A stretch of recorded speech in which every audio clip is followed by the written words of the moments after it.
The oldest and strongest emotion of mankind is fear. And the oldest and strongest kind of fear is fear of the unknown. Something that has been with mankind from the very beginning. Man's first instincts and emotions formed his response to the environment in which he found himself. The unknown, being likewise the unpredictable, became for our primitive forefathers an omnipotent source of boons and calamities visited upon mankind. The ancient Greeks believed in gods and goddesses who they thought had control over the world and of people's lives.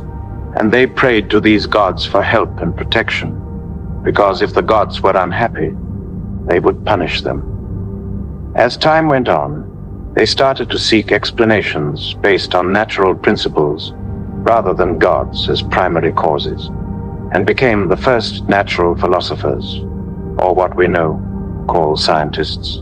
Science has since then helped us explain many of these previously unknown phenomena, but it has also shown us how much still remains unknown in the vastness of the universe.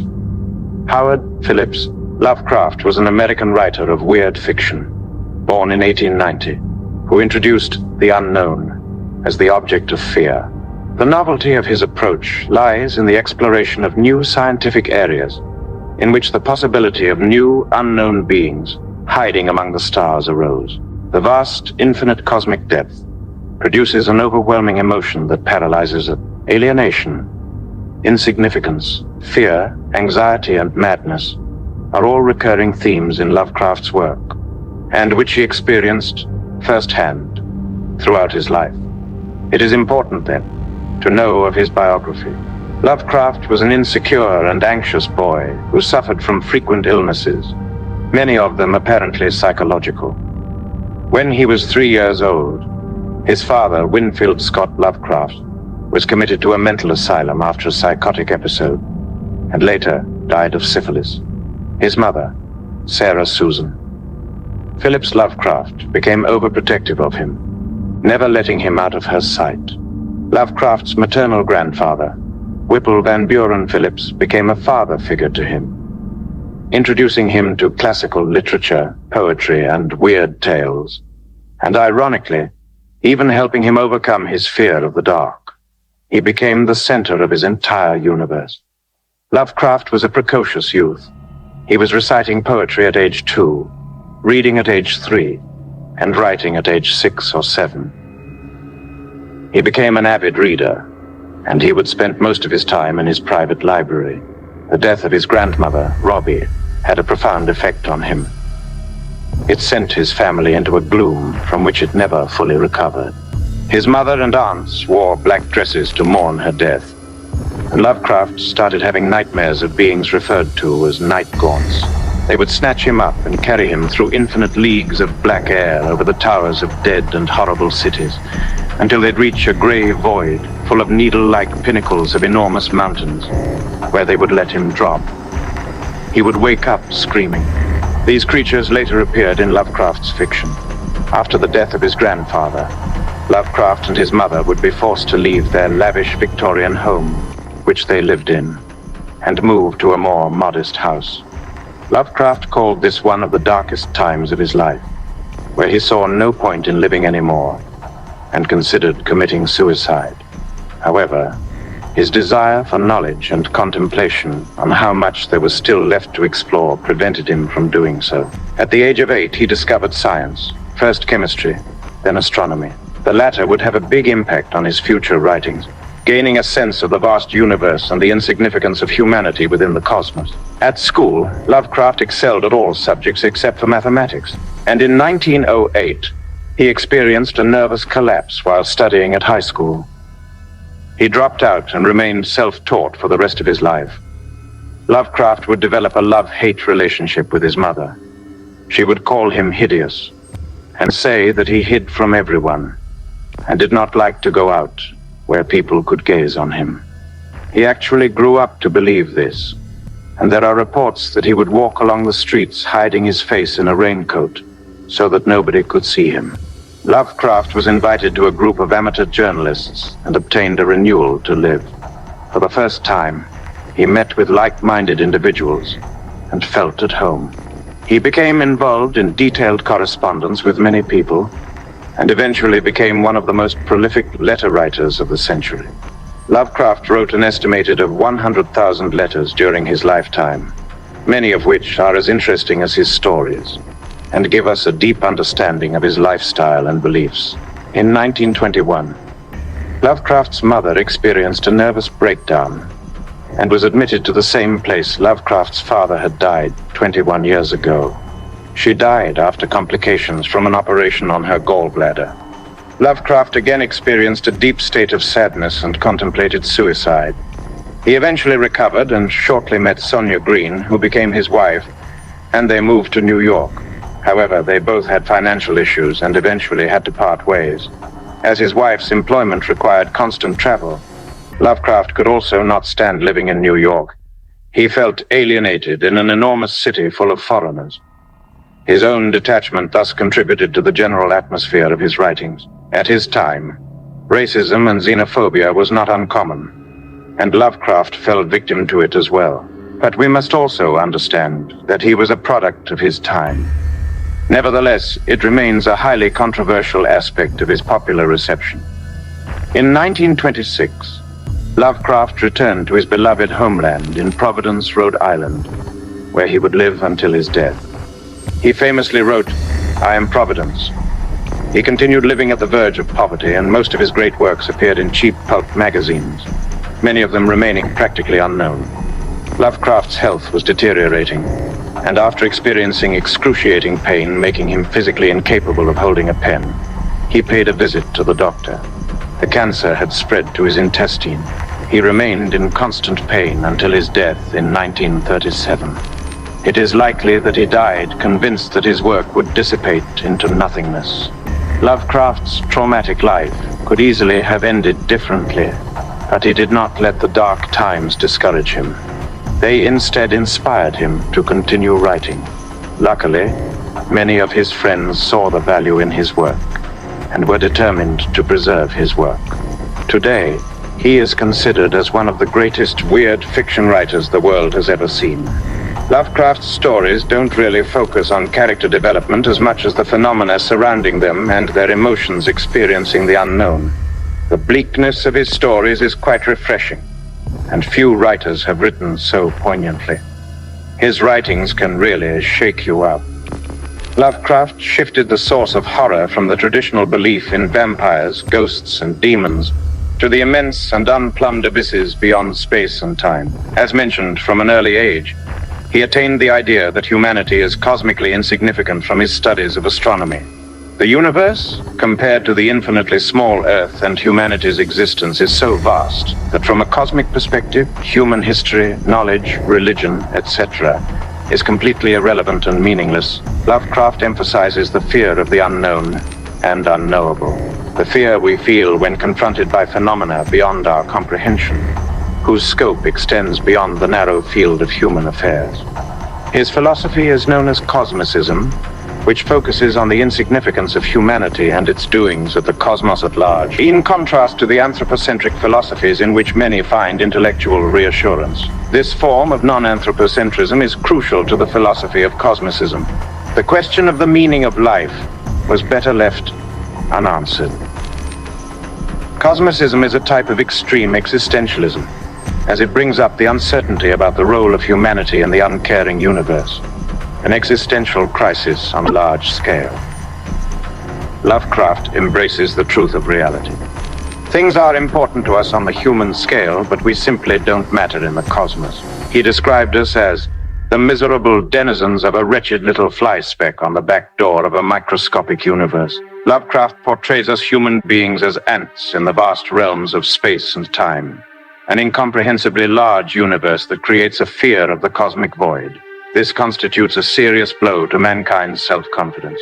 After millennia of living in the darkness, turning on the light will make us realize that there are others living with us. He thought that there was a point in which we could not cope with scientific discoveries. The most merciful thing in the world, I think, is the inability of the human mind to correlate all its contents. We live on a placid island of ignorance in the midst of black seas of infinity, and it was not meant that we should voyage far. The sciences, each straining in its own direction, have hitherto harmed us little.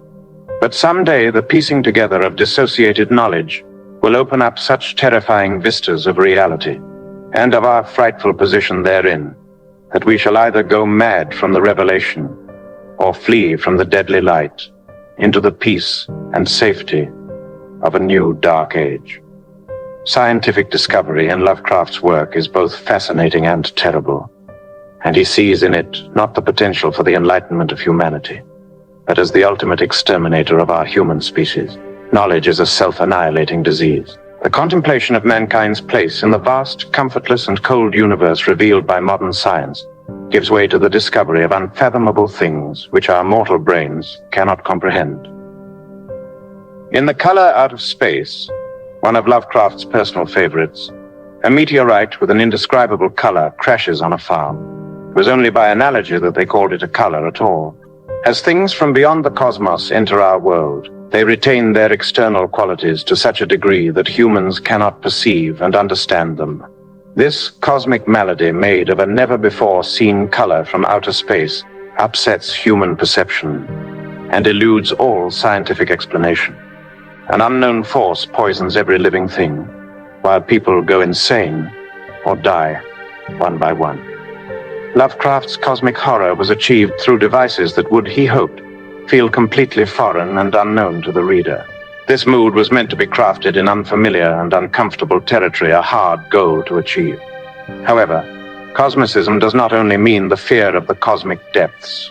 In Lovecraft's stories, the unknown forces also lurk in the depth of the earth, oceans, distant territories, and in the equally vast recesses of the dreamlands. Lovecraft explored this preternatural territory through what is known as the Cthulhu mythos, although he did not coin this term himself. This word is supposed to be a completely non-human word, and there is no correct way to pronounce it. However, Lovecraft wrote that the closest pronunciation is Cthulhu. Unlike most horrific creatures, these entities do not seek our destruction, but rather appear as utterly indifferent to humanity, and it is merely by accident that they have a relationship with us. The coincidental alignment makes these gods no better than the remaining cosmic forces, and by ignoring humans, they are actually contributing to the sense of alienation. They stand for symbols of cosmic outsideness, which we can only grasp a tiny fraction. The horror derives from the realization that common human laws, interests, and emotions have no validity or significance in the vast cosmos at large. Consequently, the entities in Lovecraft's world were not evil. They were far beyond human conceptions of morality. They exist in a dark reality for which nothing is impossible and is beyond human access. They represent the essence of externality, as he writes. To achieve the essence of real externality, whether of time or space or dimension, one must forget that such things as organic life, good and evil, love and hate, and all such local attributes of a negligible and temporary race called mankind, have any existence at all. The Cthulhu mythos comprises a purposely incomplete body of lore, rather than a complete system of knowledge. However, Lovecraft talks about several types of entities: elder things, great old ones, deep ones, and outer gods. The true horror is the mere knowledge that these entities exist and have come from the stars long before human civilization. The elder things were the first alien species to colonize Earth 1 billion years ago. They created Shoggoths, protoplasmic shape-shifting beings able to reflect all forms and organs, who served as slaves to build vast cities, but rebelled against their masters. The great city ruins remain frozen in Antarctica, and some of these entities can be found as fossils or in frozen hibernation. In At the Mountains of Madness, a group of explorers lead an expedition to Antarctica and are met with the Shoggoths. It was a terrible, indescribable thing, vaster than any subway train, a shapeless congeries of protoplasmic bubbles, faintly self-luminous, and with myriads of temporary eyes forming and unforming as pustules of greenish light all over the tunnel-filling front that bore down upon us, crushing the frantic penguins, and slithering over the glistening floor that it and its kind had swept so evilly, free of all litter. The great old ones, on the other hand, are a group of unique, immortal beings that were rulers and gods over Earth, but now reside stagnant yet eternal in various locations around the Earth. These are akin to demigods. Cthulhu is one such entity, the high priest and the great dreamer who lies in a deep slumber beneath the ocean. It is a monster of vaguely anthropoid outline, but with an octopus-like head. Octopi are indeed some of the most alien creatures to humans on Earth. The thing cannot be described. There is no language for such abysms of shrieking and immemorial lunacy, such eldritch contradictions of all matter, force, and cosmic order. A mountain walked or stumbled. Cthulhu echoes the word phonic, one who inhabits the underworld. He resides in the underwater city of Rollier, deep within the unknown, within the unconscious. He is sleeping yet eternal, waking yet dreaming, dead yet alive. That is not dead which can eternal lie, and with strange eons even death may die. This mysterious line expresses Cthulhu's immense existence beyond human thought. In its eternal form, even the concept of death is no more. He had cast a spell on the great old ones, and while they no longer live, they have never really died. While asleep, they communicate with humans through the dreamlands of the collective unconscious. Cthulhu is a source of constant anxiety for mankind at an unconscious level. Around the Earth, the Cthulhu cult praise the great old ones, chanting, "In his house at Rollier, dead Cthulhu waits dreaming." When the stars are aligned, the underwater city will rise, and with the help of the eternal Cthulhu cult, the great old ones will awaken and regain what was once theirs. The cult prays to their own demise. Unbeknownst to them, as the entities are beyond good and evil, any hint of malevolence is strictly the interpretation of the human who seeks an explanation for the unexplainable. In the Call of Cthulhu, the protagonist, who was previously consumed with curiosity and traveled to unravel his mysterious findings, is terrified upon discovering the truth of the existence of the great old ones. I shall never sleep calmly again when I think of the horrors that lurk ceaselessly behind life in time and in space.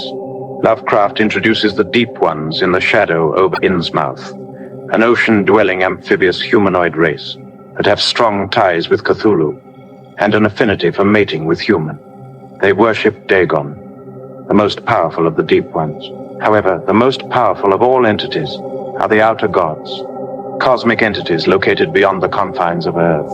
The most notable ones include Yog-Sothoth, Shub-Niggurath, Nyarlathotep, and Azathoth.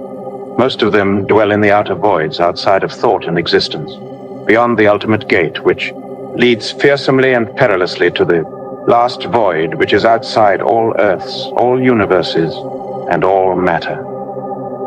The ultimate gate can only be unlocked with the silver key, an ancient artifact that unlocks the gate of space and time, and allows access to remote places of the universe. It also allows one access to all the possible lives one may live or have lived. This gate is guarded by Yog-Sothoth, for whom time and space shares no boundaries. Yog-Sothoth knows the gate. Yog-Sothoth is the gate. Yog-Sothoth is the key and guardian of the gate. Past, present, future, all are one in Yog-Sothoth. Yog-Sothoth holds the knowledge of everything, and is the gatekeeper of it. Those who worship him seek the key to forbidden knowledge. However, it always leads to madness, as it opens a door to places we were never meant to travel. Lovecraft described Shub-Niggurath as Yog-Sothoth's wife and a hellish, cloud-like entity. Beyond this, there isn't much else to her. She can only be referred to as something unknowable, the not to be named one. While most of the outer gods are exiled to the stars, Nyarlathotep, however, is active and frequently walks the earth in the guise of a human being. He's a go-between for humans and the gods, linking us to the entities beyond comprehension. As the crawling chaos and cosmic shapeshifter, he has infinite shapes and innumerable forms. He is deliberately deceptive and manipulative, representing the archetype of the trickster. He reminds us of the existence of that which we cannot truly know, Azathoth is the all-powerful creator of existence. He is known as the blind idiot god, who is absolutely mindless and unconscious, but is omnipotent and is the most powerful being of the entire mythos. All of reality is merely a part of his dream, unknowingly created by itself. He is a dreaming monster in whose dream the universe resides. Countless lesser deities play maddening tunes on innumerable drums and flutes to keep Azathoth from awakening. For if he awaken, all of existence would be no more, and all would once again be Azathoth. He is the embodiment of disorder and cannot be destroyed, as the concept of destruction is merely his dream, and he exists beyond all human concepts. Lovecraft's fictional gods are relegated to the background of his stories. They are never the focal point and rarely the cause of the unfolding of events, but they are always present, which is an important element of cosmic horror. To express the unknown, Lovecraft used mathematical concepts and bizarre landscapes that should not be able to exist. The geometry of the dream place he saw was abnormal, non-Euclidean, and loathsomely redolent of spheres and dimensions apart from ours. Lovecraft's use of abnormal geometries to capitalize on the fear of the unknown is found in many of his stories. He was swallowed up by an angle of masonry, which shouldn't have been there. An angle which was acute, but behaved as if it were obtuse. One gets the impression that Lovecraft had a great intuitive grasp of what glimpses of the fourth dimension would seem like to us, how the geometry would appear non-Euclidean and all wrong. His descriptions of abominations like Cthulhu fit well with what one would imagine a fourth-dimensional creature might be like in our space, how they seem to have shape that was not made of matter. It is as if an ant who lives in a two-dimensional world sees a human being. It simply cannot process it. Our hand would look like strange bone.